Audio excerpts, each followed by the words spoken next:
जाहिद साहब, आपसे जानना चाहूँगी, जो इस वक्त भारतीय क्रिकेट को रुसवाई हुई है, दुनिया भर में चर्चे हैं और एक नाकाबिले तस्खीर समझे जाने वाली दीवार जिसको गिरा दिया, क्रिकेट टाइटैनिक को गर्क कर दिया जनूबी अफ्रीका ने, तो इस मैच पर जिस तरह से भारत की परफॉर्मेंस रही, क्या कहेंगे?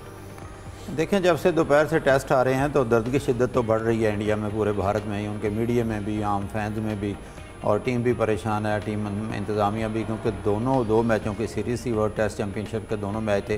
कोलकाता में मैच 2 दिन में ख़त्म कर दिया साउथ अफ्रीका ने, आज जो है 4.5 दिन में ये इसका बोरिया बिस्तर भी लपेट दिया भारत का दूसरे टेस्ट में भी।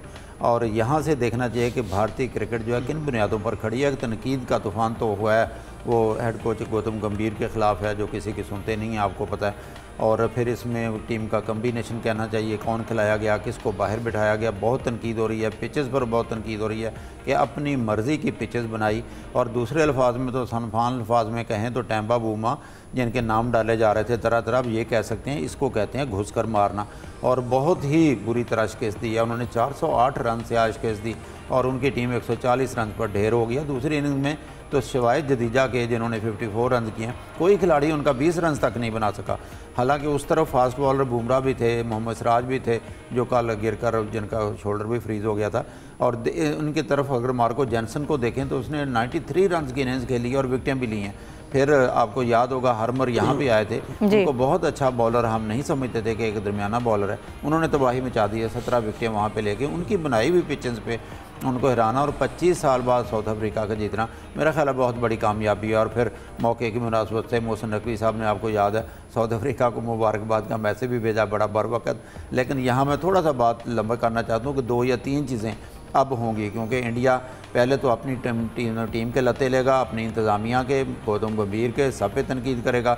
फिर आवाम की तवज्जो हटाने के लिए नंबर 1 जो वर्ल्ड कप में पाकिस्तान इंडिया का मैच है उसकी तरफ आ जाएगा। नंबर 2 कल से वो उस्मान तारक के बॉलिंग एक्शन को लेकर बहुत कुछ कह रहे हैं, हालांकि आईसीसी के यहाँ पे अंपायर्स हैं, आईसीसी की नज़रें हैं, उसको एक बेजा जो है ना वो इशू बनाया जा रहा है। और फिर नंबर 3 उनके फैंस बड़े दिलचस्प जो है तवज्जो पेश कर रहे हैं कि ये पहला टेस्ट था जिसमें, क्योंकि सूरज जल्दी गुरूब हो जाता है गुवाहाटी में, उनका कहना था कि चाय का वक्फा पहले किया गया और खाना बाद में दिया गया, तो बुनियादी वजह यह बन गई कि चाय पहले पीने से हमारी टीम हार गई। तो मुख्तलिफ तवज्जो आते हैं। बहरहाल बहुत बुरी हुई इंडिया के साथ इस टेस्ट सीरीज़ में। देखें ना, अपनी टेस्ट सीरीज में हम उस्मान तारिक को भी लेकर आ रहे हैं, उनका बॉलिंग एक्शन को पे भी जिक्र करेंगे। तो बहाने और इस तरह के पॉइंट्स जो हैं वो बनाए जा रहे हैं ताकि अपनी टीम की जो शिकस्त है परफॉर्मेंस उसे नजरें हटा सके।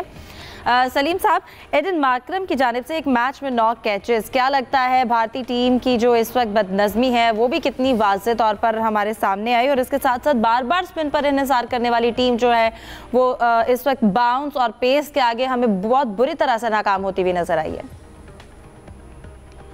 मैं चाय का वक्फा बाद में करूंगा, मेरी भी चाय आ गई है, मैं ताकि कोई जवाब ना रहे कि भाई जवाब ऐसा दिया इन्होंने। देखिए, इंडिया की टीम इतनी बुरी रुसवा हुई है कि जो उनके कोच हैं गौतम गंभीर, उनको चुल्लू भर पानी पी लेना चाहिए। मैं ये कहता हूँ, चले थोड़ा सा बेहतर करके। इतनी ख़राब परफॉर्मेंस, 408 रन से हारे, शर्म करें ये लोग।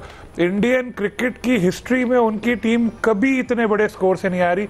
ये उनका तारीखी शिकस्त है, सबसे बदतरीन शिकस्त है इंडिया की क्रिकेट की है। आप बताएं, अपने घर पर 2 चपेड़े मार के जा रही है साउथ अफ्रीका की टीम, इनको इससे बड़ी शर्म की क्या बात होगी इंडिया के लिए। और वो जिसको बेचारे को और बाउमा को ये लोग टिंगू कह रहे थे बोना, वो बोना तो इनसे कदम में इतना ऊंचा हो गया कि इनको इनके घर पे इतनी बुरी तरह उनके बदतरीन शिकस्त देके जा रहा है। तो ये इंडिया याद रखेगी, बहुत प्राउड लोग हैं ये लोग, बहुत तकब्बुर करते हैं, और एक दफ़ा तो इनका तकब्बुर अभी पाकिस्तान ने जंग में ख़त्म किया। क्रिकेट में भी आहिस्ता आहिस्ता इनका तकब्बुर इंशाल्लाह ख़त्म होगा, आप देखिएगा। यही वजह है, डरते हैं वर्ल्ड कप में बच्चों को साथ रखते हैं। पाकिस्तान को साथ इसलिए रखते हैं कि चलो यार इनकी वजह से पैसा आ जाएगा, बाकी जो 2-3 टीमें होती हैं बच्चे होती हैं कि यार इनको हरा के कम से कम सेकंड राउंड में तो पहुंच जाए। तो मेरा ख्याल है ये इनके जवाल का आगाज़ हुआ है, इनके तकब्बुर का। और जो आपने 9 कैचेस का जिक्र किया, कमाल के कैचेस हैं, ये भी रिकॉर्ड है। एक राहिन इंडिया के ही उन्होंने 8 लिए थे, मार्करम ने 9 कैचेस लिए, और एक कैच जिसकी बड़ी चर्चे हैं, जो बिल्कुल सुपरमैन की तरह उड़ते हुए उन्होंने पकड़ा था। तो ओवरऑल इनकी परफॉर्मेंस बहुत ज़बरदस्त रही। हार्बर ने 6 आउट किए, अभी पहली इनिंग में उनकी 3 विकेटें थी, लेकिन बड़ा मज़ा आया। बहुत इंडिया के साथ ऐसे ही होना चाहिए। ये तो 5 मैचों की सीरीज़ होती, काश 5-0 से इनको हरा के जाते और मज़ा आता। यूसुफ, जैसे कि जाहिद साहब ने भी जिक्र किया कि मुख्तलिफ बहाने बनाए जा रहे हैं, मलबा कभी कोच पर डालना, गौतम गंभीर पर डालना, कब तक इंडिया जो है वो अपने जो खेल है उसे खेल समझकर जो अपनी गलतियां हैं उनको ठीक नहीं करेगा और हमेशा से इसी तरह से बहाने बनाए जाएंगे? क्या इससे वो अपनी खामियों को कंट्रोल कर सकता है? देखें, हिफ्ज़ा है कि इंडियन फिल्म का डायलॉग है, कितने लोग थे, तो जब जब ये टेस्ट सीरीज़ का जिक्र होगा तो सिर्फ एक ही नाम इंडिया के जहन में आएगा कि बाउमा एक ही आदमी था जिसने पूरी इंडिया की क्रिकेट का जनाजा निकाल दिया। और 2 टेस्ट सीरीज़ से पहले आपको याद होगा कि न्यूजीलैंड ने भी इनको वाइट वॉश किया था इसी इनकी अपनी सरजमीन पर। तो हमेशा आप पैसे के बाल बोते पर अपनी मनमानी तो कर सकते, लेकिन आपको परफॉर्मेंस के साथ ही जीतना ज़रूरी होता है। और जो भी टीम अच्छा परफॉर्म करेगी, अच्छी प्लानिंग के साथ मैदान में उतरेगी, चाहे वो इंडियन सरजमीन हो चाहे बाहर की सरजमीन हो, तो फतह उसके मुकद्दर बनेगी। तो यही कुछ जनूब अफ्रीका ने भी किया। जनूब अफ्रीका ने चूँकि पाकिस्तान में टेस्ट सीरीज़ खेली, बड़े यहाँ पर उनको स्पिन ट्रैक पर खिलाया गया, उससे उनको जो बल्लेबाज थे उनको तजर्बा हासिल हुआ। और इसी किस्म के सिमिलर विकेटें वहाँ पर भी थी, इंडिया में भी हमें देखी, गुवाहाटी में भी और कोलकाता में भी, ईडन गार्डन में भी, जहाँ पर दोनों जगह पर इंडिया की टीम को जो नाकामी का सामना करना पड़ा। बहाने चाहे जो भी बनाएं, चाहे गौतम गंभीर पर डालें, चाहे स्पिन ट्रैक अच्छा नहीं बनाने पर डालें, चाहे स्पिनर्स के खिलाफ अपनी वो कैंपेन चलाएं, लेकिन एक बात नज़र जो साफ ये दिखाई दे रही है कि इंडियन टीम या वो जो विराट कोहली और रोहित शर्मा की मौजूदगी में एक कम्बिनेशन था कि यकजहती थी, वो नज़र नहीं आ रही। लगता है कि अब टीम में ग्रुप बन चुके हैं, एक ग्रुप गौतम गंभीर की सपोर्ट करता था, जबकि दूसरा ग्रुप अभी तक रोहित शर्मा के साथ उसकी हमदर्दियाँ हैं। तो यकीनी तौर पर ये जो तारीख़ी नाकामी हुई 408 रन से टेस्ट सीरीज़ हारना, टेस्ट मैच हारना, ये इंडिया की अब तक की सबसे बड़ी डिफीट कहा जा सकता है उसको। और 2000 में आखिरी बार साउथ अफ्रीका ने टेस्ट सीरीज़ जीती थी इंडियन सरजमीन पर।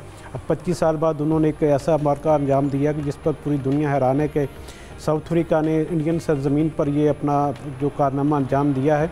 तो इससे जो आईसीसी टेस्ट चैम्पियनशिप की पॉइंट्स टेबल उस पर भी थोड़ी सी पर नज़र डालें तो उसमें ऑस्ट्रेलिया इतनी तौर पर पहले नंबर पर, लेकिन अब इस डिफीट के बाद इंडिया की टीम पाकिस्तान से नीचे आ गई है। तो मेरे ख्याल में अब पाकिस्तान के लिए अच्छी चीज़ें हैं कि पाकिस्तान भी अपनी जो प्लानिंग है टेस्ट सीरीज़ के लिए वो बेहतर करे, और उसके बाद अब मौका अच्छा होगा कि अपनी जो कम्बिनेशन अच्छा बना के अपनी जो स्ट्रेटजी उसको बेहतर करके अब वो भी दावेदार बन सकता है कि आइंदा मैचेस जीत कर वो भी वर्ल्ड टेस्ट चैम्पियनशिप का ख्वाब देख सकता है। क्योंकि इंडिया से हमें पहले काफ़ी एक किस्म की धमकी मिलती थी कि आपकी मौजूदगी में एशिया सिर्फ एक ही टीम जाएगी। तो अब मेरे ख्याल में दोनों के लिए बराबर मौके हैं।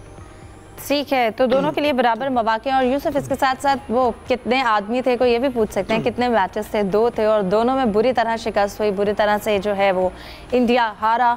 और जो खामियां हैं वो सामने हैं, लेकिन उसके बावजूद भी अपनी खामियों पर पर्दा डालने की भरपूर कोशिश की जा रही है मुख्तलिफ बहाने बनाकर। प्रोग्राम में अपने डिस्कशन को मज़ीद कंटिन्यू करते हैं, एक ब्रेक के बाद हमारे साथ रहें।